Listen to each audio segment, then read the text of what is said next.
Hello everyone and welcome to Food Tank's webinar series. This is Sarah Small and I'm Food Tank's Global Events Director. I'm really excited about today's webinar with Leo Gorman. He's the farm manager at Grow Dat Youth Farm, a 2-acre market farm whose mission is to nurture a diverse group of young leaders through the meaningful work of growing food. Today Leo will be presenting on the intersection between youth leadership, sustainable agriculture, and the New Orleans food system through the case study of Grow Dat Youth Farm. This webinar will be recorded and posted on foodtank.com afterwards. You can also follow along and participate using hashtag #FoodTank on Twitter. And please do submit your questions using the questions chat box in your control panel, or you can email me, sarah@foodtank.com. So without further ado, Leo, it's really great to have you here today, and I'm excited to hear your presentation. I will give you the floor now. Excellent. Thanks so much, Sarah, and thank you and Danielle and all the team at Food Tank. We are super supportive of y'all's work and really appreciate the opportunity to present on this great platform. Greetings, everyone. My name is Leo Gorman. I'm farm manager at Grow Dat Youth Farm in New Orleans, Louisiana, and it's a pleasure to be with you. And I think for the next, this presentation will be around 20 minutes, and it's going to be an overview of the history of our organization and kind of a case study of how we approach youth leadership development through the vehicle of food justice, and sustainable agriculture. And if you have any questions at the end, I'm going to try to not do too much reading from the slides so that we can just have a more kind of engaging conversation. But I'm happy to share these slides with you after the webinar if you choose, but my contact will be up at the end. So I'm going to go to our first slide. As Sarah mentioned, Grow Dat's mission is to nurture a diverse group of young leaders through the meaningful work of growing food. And we're doing this in the context of Southeast Louisiana and in the context of a post-Katrina New Orleans. We're approaching the 10th anniversary, as many of you all are familiar with. And it's a big deal, and there's been a lot of accomplishments in the last 10 years on a lot of fronts, and there are still a lot of challenges.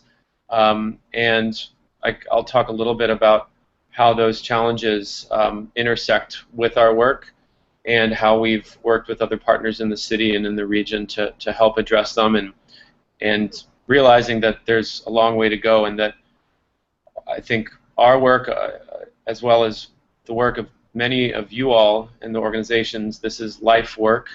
The work around supporting young people, of dismantling oppressive systems, and building resilient economies and communities. And that's something that we're trying to do here.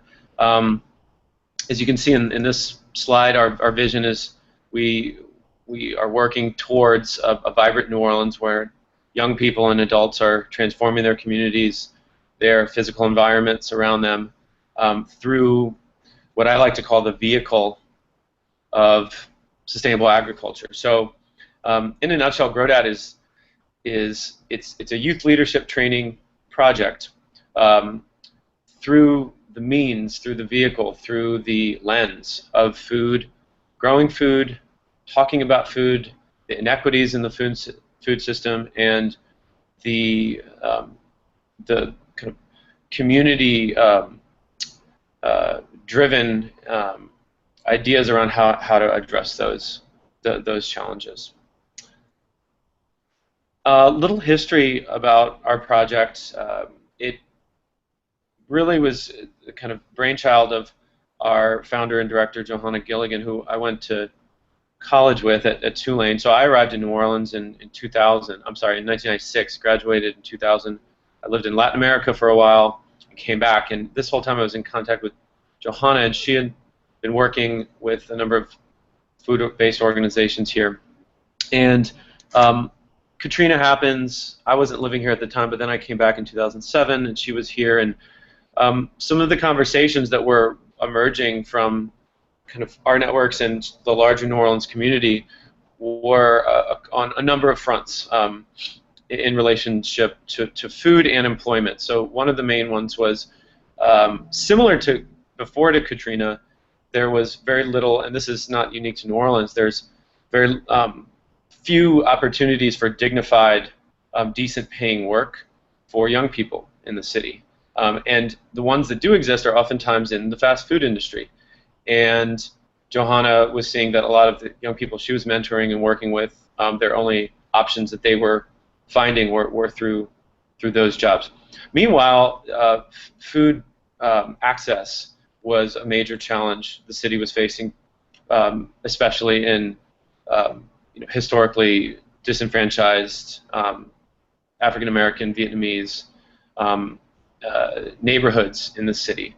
And so this idea was not born of ourselves per se. It was born of kind of the situation that we were hearing from partners and looking at other projects that had success elsewhere in the country.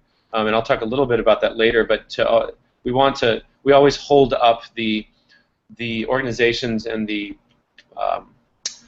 people both within New Orleans and outside of New Orleans. So there are many countless community gardeners and mentors that we've had both in the cooking realm, the growing realm, and the food justice realm. Outside of New Orleans, we've been very much influenced and thankful to be part of learning from the Food Project in Boston, Urban Roots in Austin, and others. These are youth farms that we've modeled a lot of our pedagogy on. So this project really started to take form in 2010, 2011 in a very strong partnership with Tulane University, specifically their School of Architecture. And after the storm, the School of Architecture saw the need for design build related to community needs. And they formed a really amazing project called the Tulane City Center, which still operates today. And I'm forgetting what their website is, but you can, if you want to check out other projects they do around town, you can do that. Tulane City Center. And so we partnered with them to start thinking about the concept of this project in terms of the space, actually. And as we were doing that, we piloted the curriculum in 2011. If you can see on the slide there, the second portion there, where we partnered with one school and we hired 12 or 11 young people and farmed on a 1/4 acre at the Holly Grove Market and Farm, which was a project that started in conjunction with kind of the emerging needs kind of in the food system after Katrina as well. And so from there we were really kind of testing the curriculum and seeing how it was going to kind of translate to our work. And we had a successful year that year. In 2012 we moved into our current farm site in City Park. So we have a really amazing opportunity to be able to do sustainable urban agriculture within a city, and finding land, as many of you all know, is a big task. And City Park is a public park within Orleans Parish, and we have a great partnership with them. We are on 7 acres of land, and we have a campus that is made out of shipping containers, repurposed shipping containers, that the Tulane City Center grad students and their professors, in conjunction with young people and staff, designed, and they did a lot of the labor. And it was a great partnership because they were able to get their graduate school education through design build and practicum. And so they were, that was part of their schooling, while we were also able to benefit from, their hard work and expertise. So I won't go through each of these phases, but as you can see on the right, each year it was kind of a phased approach where we grow our program in terms of partner schools, young people, the acreage that we're farming on, and I'll go in a little bit into how we earmark what we grow for market, and then also donation and subsidized sale. So I'll go over, we've got 3 organizational goals, and they basically break down into youth leadership development, food production, sustainable food production, and kind of leadership kind of within the organization and kind of radiating out and connecting folks. Similar in some ways to Food Tank, but kind of maybe at a more local level. So our first goal is to engage youth in personal transformation through farm work that enhances their capacity to positively contribute to society. A very lofty goal. But I like to say to people that first, a lot of people think, oh, you're a farmer training organization. But similar to Food Project and others, it's not a 4-H or a kind of a professional like tracking organization where we're doing professional development or professional tracking for gardeners or farmers or even horticulturalists. The concept is sustainable agriculture and growing food as the vehicle in which young people are learning a lot of the skills, not just knowledge, but real skills that are crucial in our modern world around communicating well, around resolving conflict, around working in a team, around troubleshooting problems, hard work, entrepreneurial kind of creativity, and these all, as many of you all know, and probably your own work, these are, food and agriculture is such a beautiful and wonderful lens to explore these concepts. And I'll go to the next slide. These are the main activities to achieve that goal. Our core of our organization really is our leadership program, and that is a 20-week program that runs from January to June. In South Louisiana, is different than many northern growers and elsewhere, kind of more temperate climates. We can grow year-round here. However, the most marketable crops are really, we're growing kind of October to June. So it's July right now. I'm like cover cropping as we speak, and this is our off season. Even though we could be growing, it's just not as economical. But that also allows us to pair our growing cycle with our leadership program. So the leadership program runs from January to June, 20 weeks. Young people are coming here 2 days a week after school on Thursday and Friday in the afternoons, and then on Saturdays. And they're paid, and this is an important piece for those of you doing youth development work, both in the U.S. and perhaps internationally. This is something that a lot of research shows it's very important that young people are compensated, especially young people who are coming from marginalized neighborhoods, folks who are not historically as privileged. And this is important because one of the founding kind of pillars of this organization is bringing young people together across difference, across racial, class, gender expression, language, geography, and school, to be able to come together and work and learn from each other. And so this is important in part because, similar to a lot of urban spaces, definitely in the South, post we started in like 1980s, 90s, the public school system began resegregating after the desegregation, and predominantly African American young people were going to school in Orleans Parish in public schools, and predominantly white young people were going in the surrounding parishes. And that's a generalization, but to say that it is clear that our city, in terms of young people, are very segregated along class and race lines. And so this project was in part trying to address that segregation and bring people together in work and in community. We have 4 pillars. Let me just say one thing about the advanced leadership program there at the bottom. This is in the fall.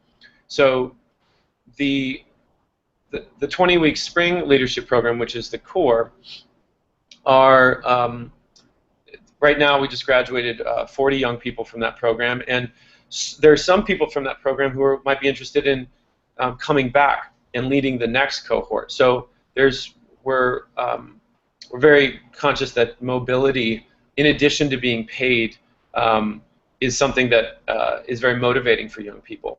A lot of people are here because they want to be outside. A lot of people are here because it's their first job. A lot of people are here because they want to meet new people and develop, social skills. So we have a variety of different kinds of motivations for being here, and one of them also is young people feeling confident in building their skill sets to then be able to come back. And so this year, for instance, we've had one young person who was in the program for 2 years as an assistant crew leader. This is someone who is done the program and then assists crew leader, who is an adult who leads kind of a group of 10. It's like a smaller family unit.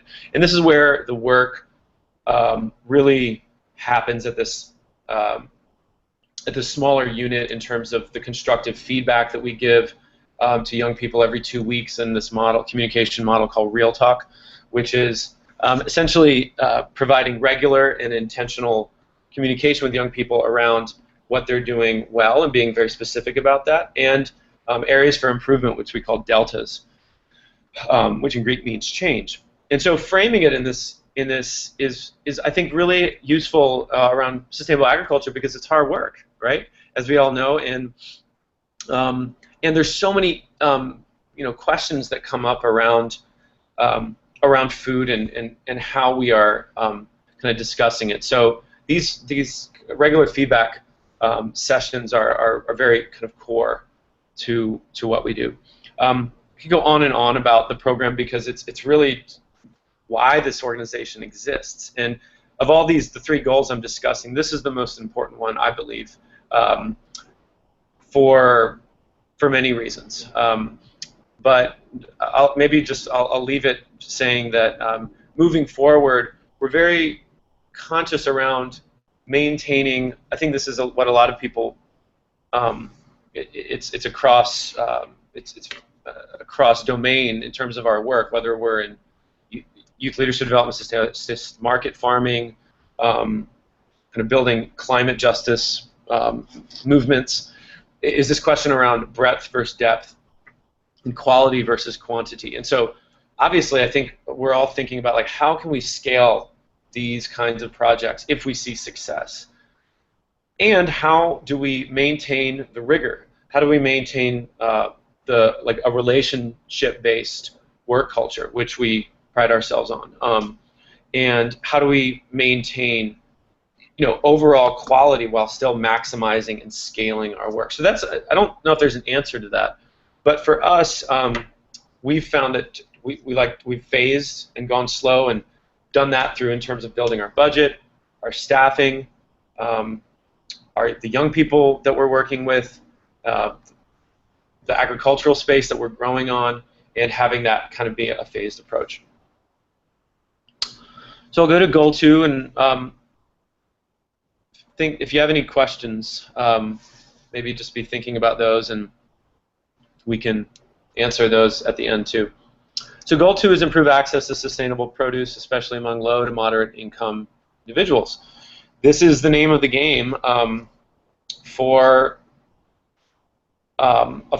accessibility, right? Is we need food that is delicious, healthy, and cheap, or that is at least accessible. And so this is something, as farm manager, I think about it every day, and I think this is one of the real challenges, right, in our food system. And I had the privilege of attending the Food Tank Summit at George Washington in D.C. in January, and one of the conversations that I found myself thinking about and having with a lot of people is, how do we create economies in which we are growing food and farmers are being paid well and there's an affordable food base, and that's not the topic of this this webinar, but I feel like that is kind of a parking lot question we have to always keep in our heads. And so at our level, we're trying to hit that sweet spot, and maybe it's never sweet. There's always this tension, I think, around this first market piece, right, is growing growing for market. And this is important, and we talk about this with the young people because it pays them, basically. This year we grossed a little over $50,000 on an acre and a half, and that's been growing kind of steadily since then. And that essentially covers their salaries for the year. And they're, they take a lot of pride in that. It's like the work that they are doing is helping to pay them, and to make that kind of connection, I think, is very powerful.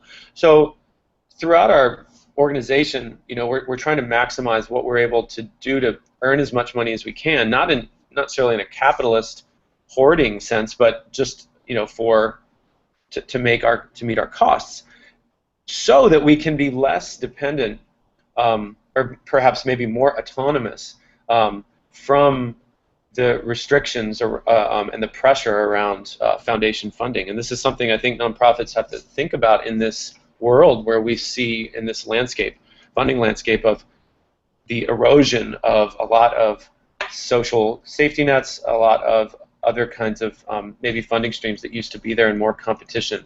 So we're trying to hit on growing food for market, I think, both for a pedagogical reason, because it fits very much into the kind of the young program, the leadership program, and then also to provide more income for our farm.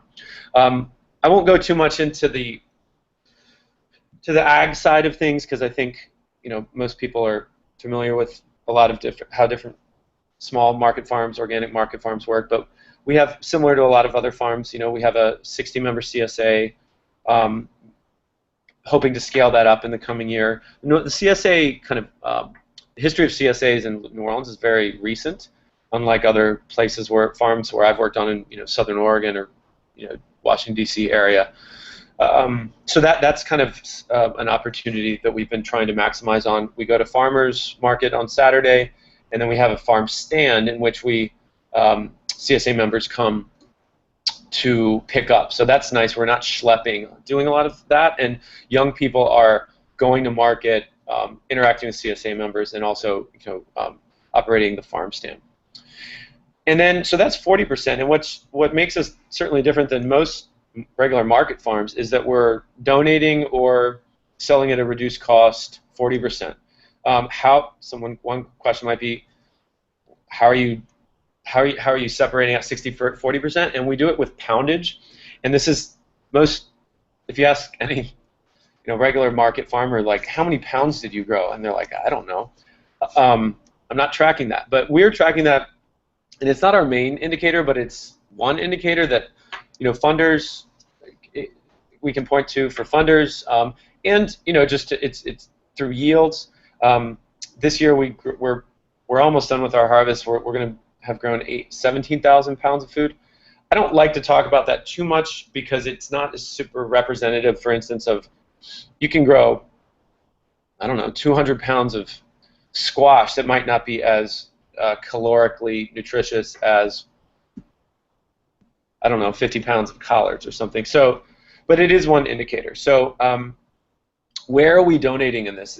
And so this is where what I'm talking about is, how do we hit that sweet spot of selling, kind of maximizing our market potential, and then also growing food and legitimately and genuinely increasing food production in the city for working class families. That's a goal that we have, and we are always trying to think, how can we do that better? There are other organizations around the country that we've looked to for inspiration and guidance. Urban Nutrition Initiative, UNI, in Philadelphia is a really cool project that I would suggest people check out.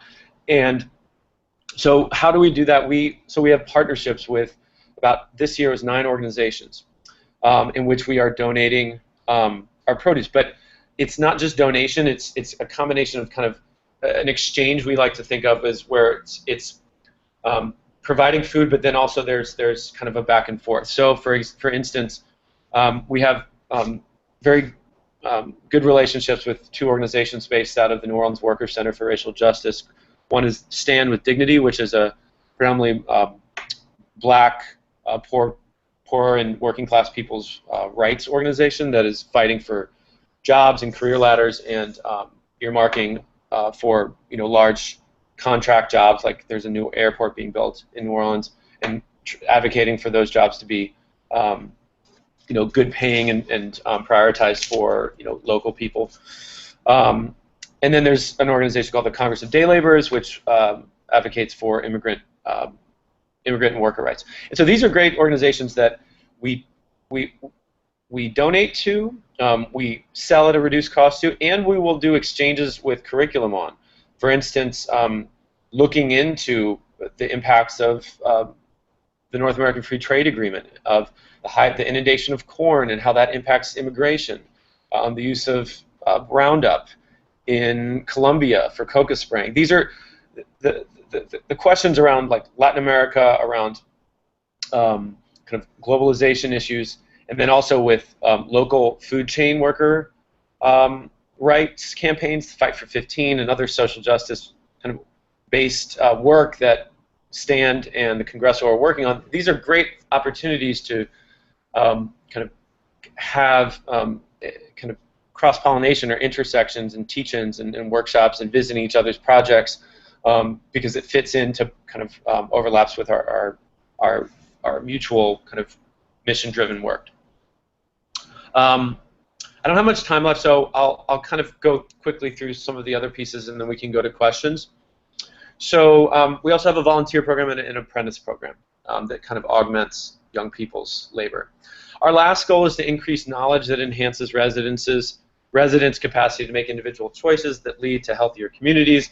That's very kind of grand and gross. But as you can see in this photograph, this is an amazing young woman, Melanie, who was a young person. We call them crew leaders. I'm sorry, crew members. And then she became an intern. Now we call them fellows. And so she's giving a tour. And so this is something that young people are doing a lot of learning public speaking, and through their own work on the farm, also then communicating that to other people.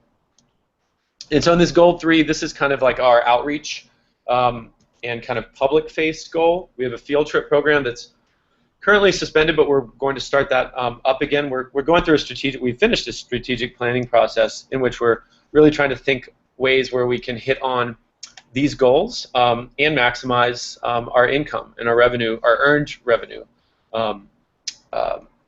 production. So field trips, tours, and then what we're calling it says Grow Dat Institute, but we're calling it the Hive. And there are a lot of people have approached us kind of like, some of this webinar, it's like, so what do you do? How did you do it? And we realized that certainly we're not the only organization that are doing these things, and so we're not a definitive like consultant on these things, but we do have 5 years under our belt, and there are some opportunities, I think, to do consulting and to help other organizations launch similar projects. And so we're thinking about how we can do that more. Just one thing I wanted to touch on before, is just look up here in the last, or the top left-hand corner where it says all staff, and just to look at, these are kind of some of the bases of what our curriculum looks like. Using popular educational pedagogies to really empower young people to take control of their own learning.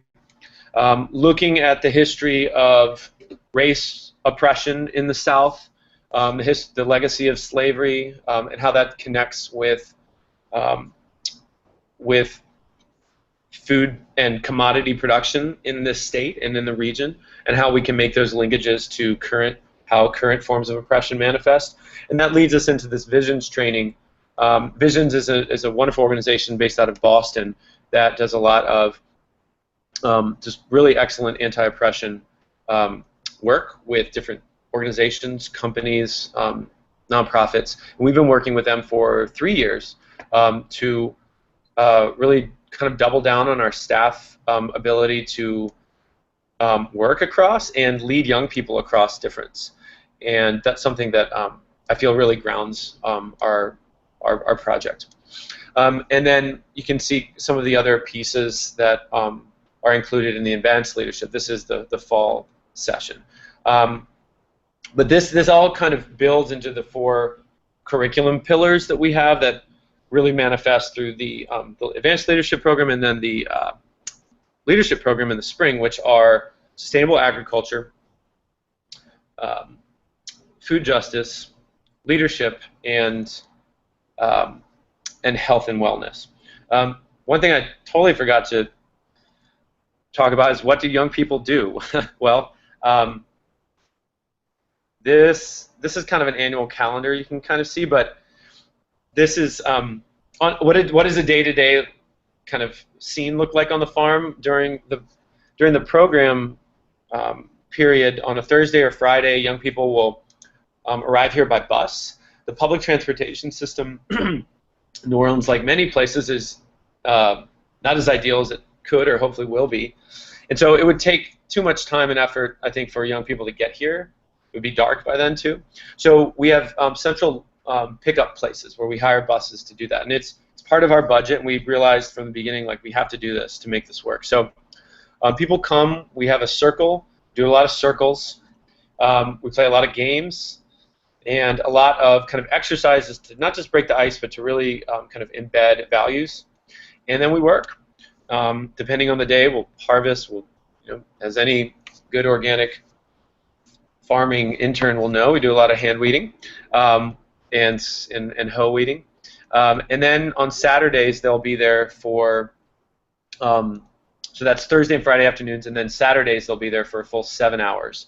And we work in the mornings, and then usually Saturday afternoons are workshops, cooking classes, nutrition activities, a number of lessons around kind of food justice and inequities in the food system, some of which I mentioned, around farm worker rights, fast food worker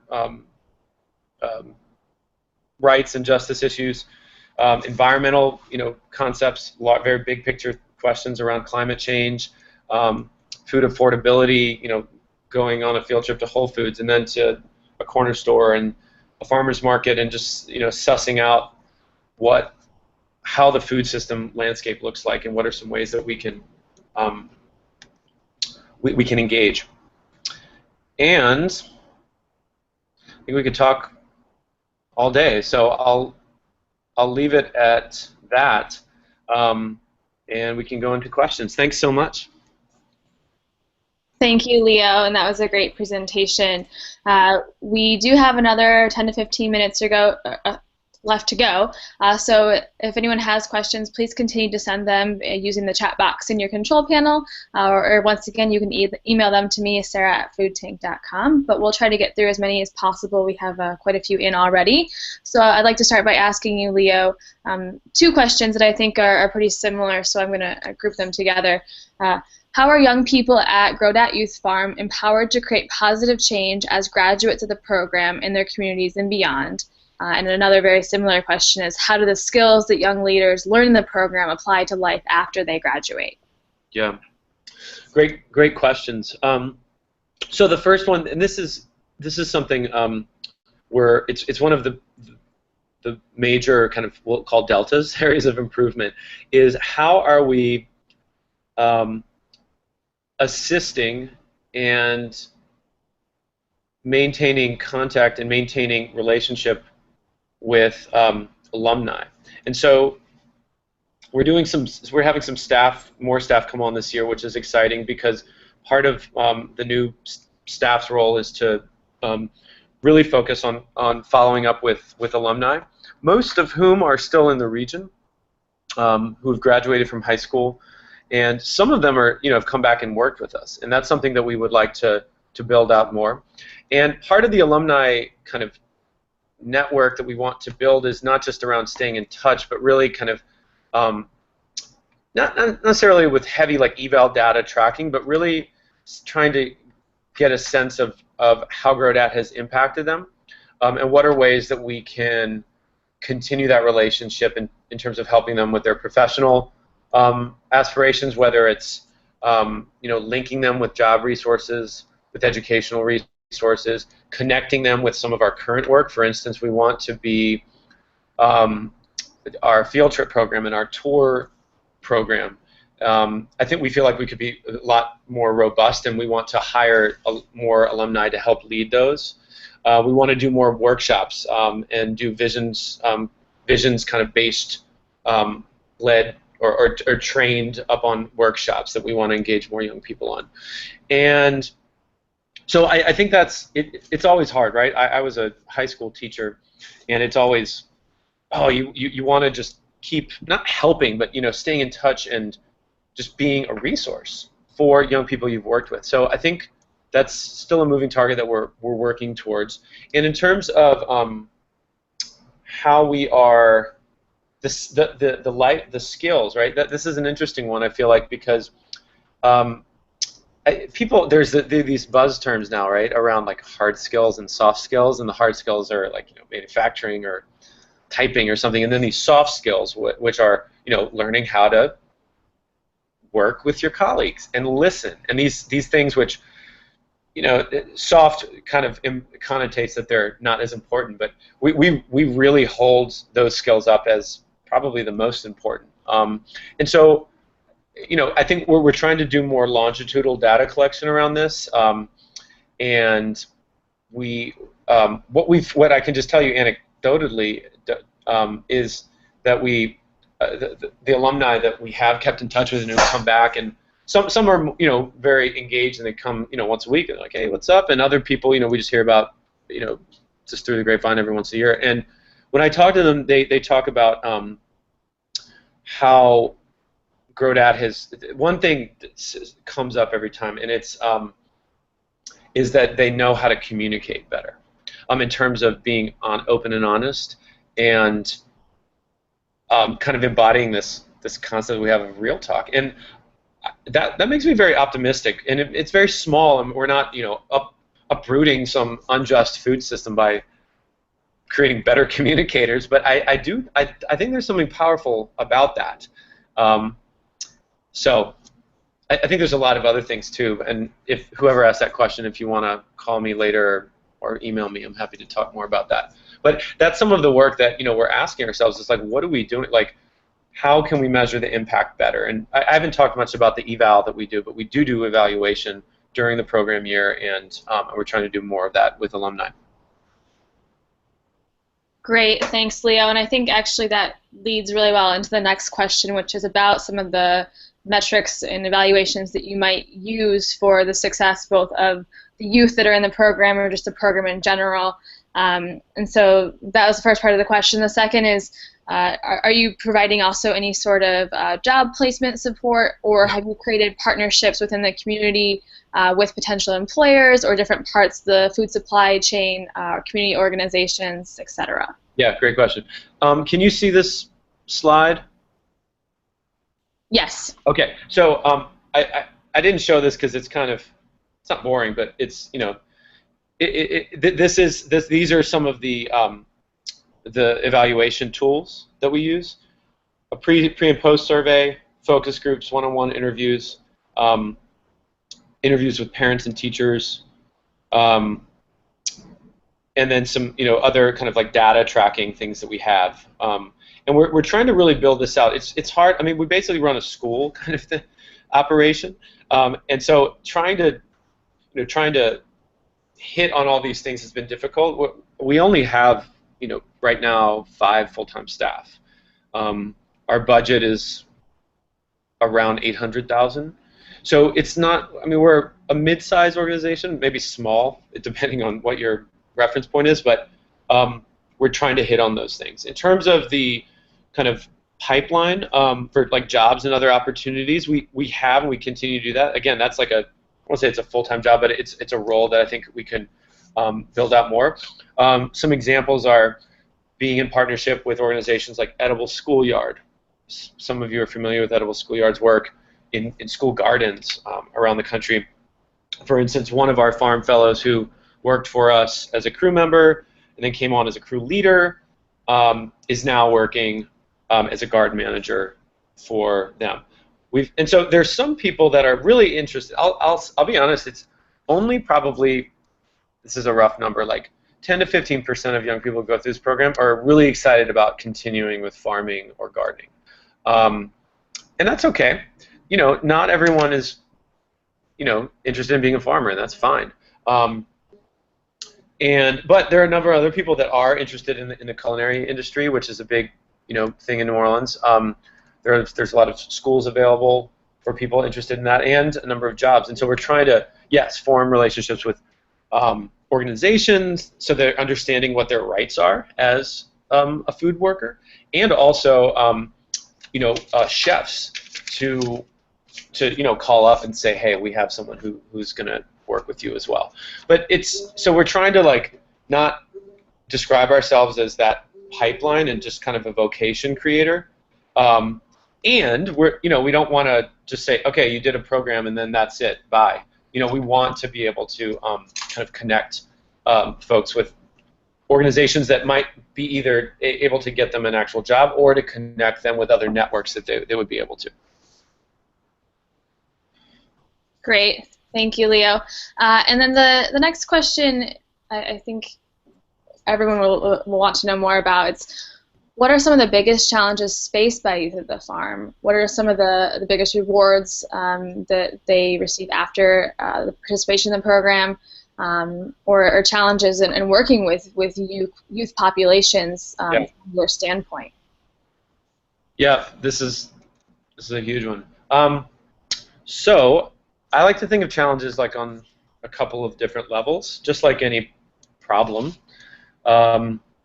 There's usually like systemic and kind of more immediate factors that go into those challenges.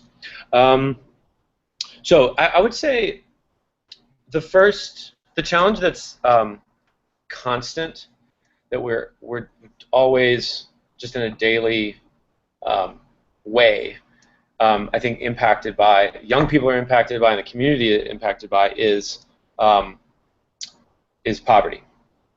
So New Orleans, and the things that are connected with poverty. New Orleans, you know, has historically been a low-income city for most of its residents, or many of its residents. So income inequality is very much a conversation, as it should be today, and New Orleans represents that from when this was a colonial kind of outpost, developing as one of the richest cities in the world for certain people during the cotton boom, the oil and gas industry, and now after that kind of fall of that industry are moving elsewhere, like places like Houston. Tourism is the main industry in the port of New Orleans. And then with Hurricane Katrina, you know, there was a lot of challenges presented, obviously, by that. So to be clear, New Orleans before Katrina was poor for many of its predominantly African-American residents, and continues to be. Some neighborhoods came back very well, others did not. And the neighborhoods that are still struggling are, again, predominantly people of color neighborhoods that historically have had limited access to resources.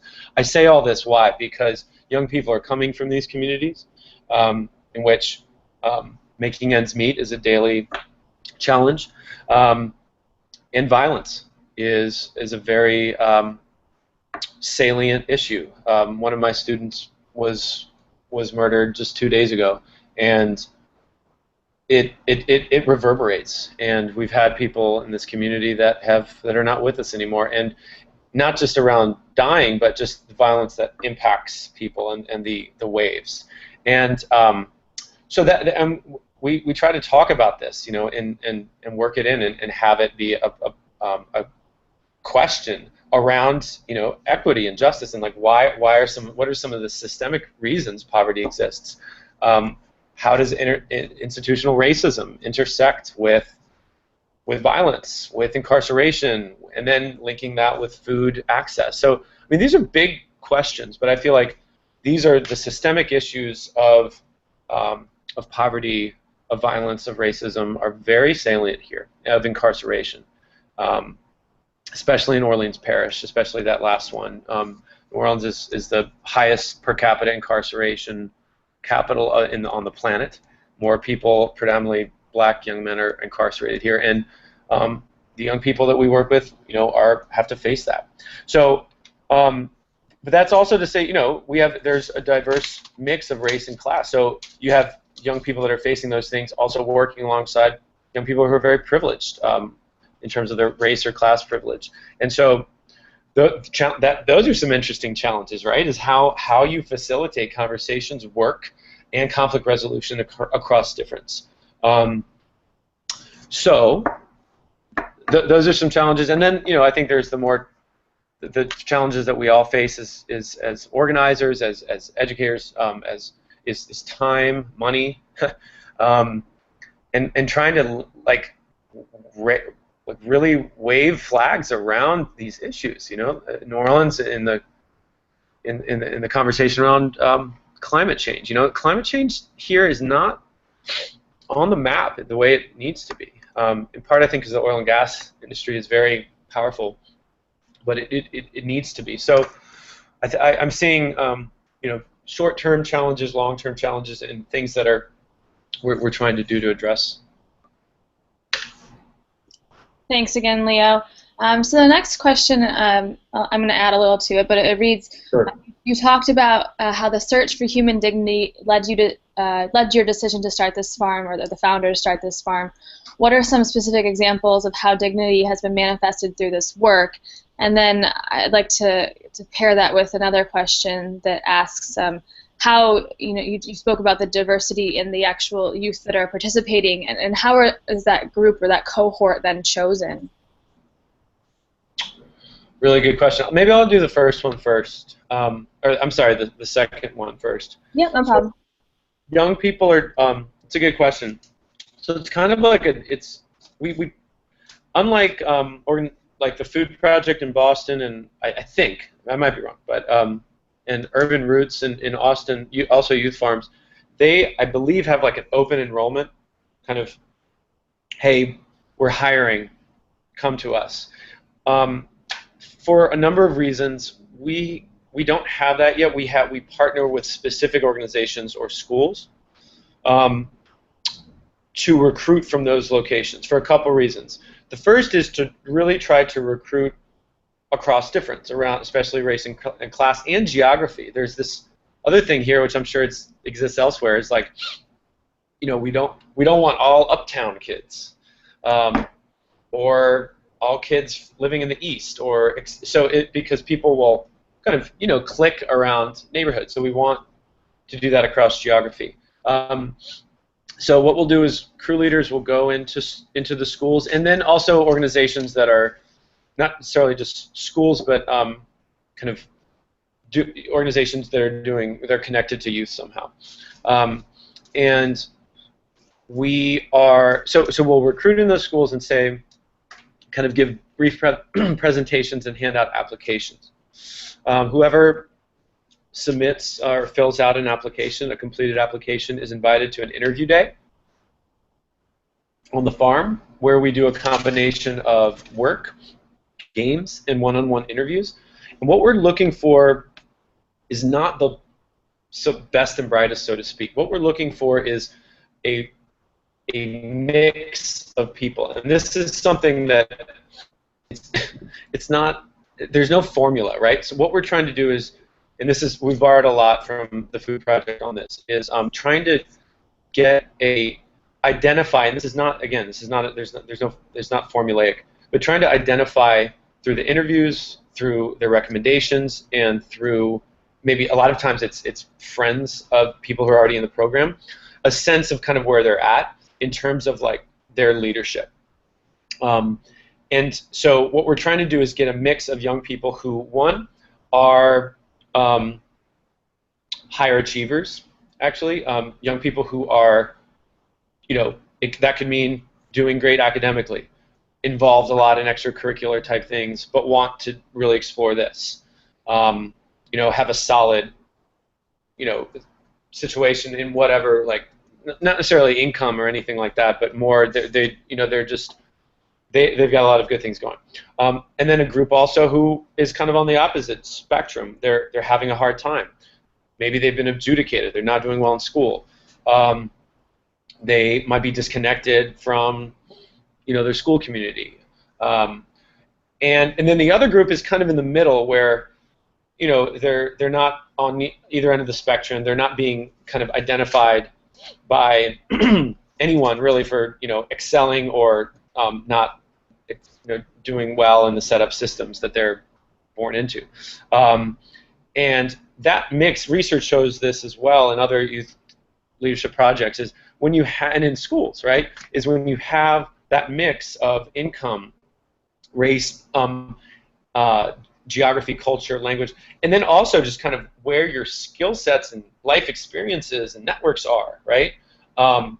That mix with well-trained facilitators who are sensitive and trained around kind of how to lead across some of this difference, you see some really interesting results. Not to say it's always easy, but that's what we're shooting for. And we're also looking for gender balance, diversity, and trying to hold space as a gender positive and safe space for LGBTQ community and young people.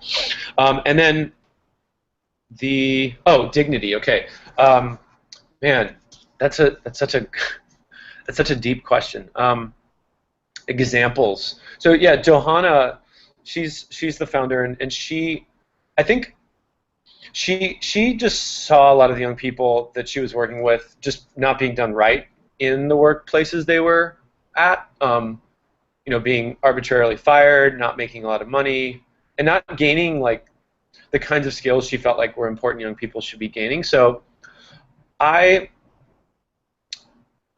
think the examples of dignity that I think of, or maybe we should say like dignified work, is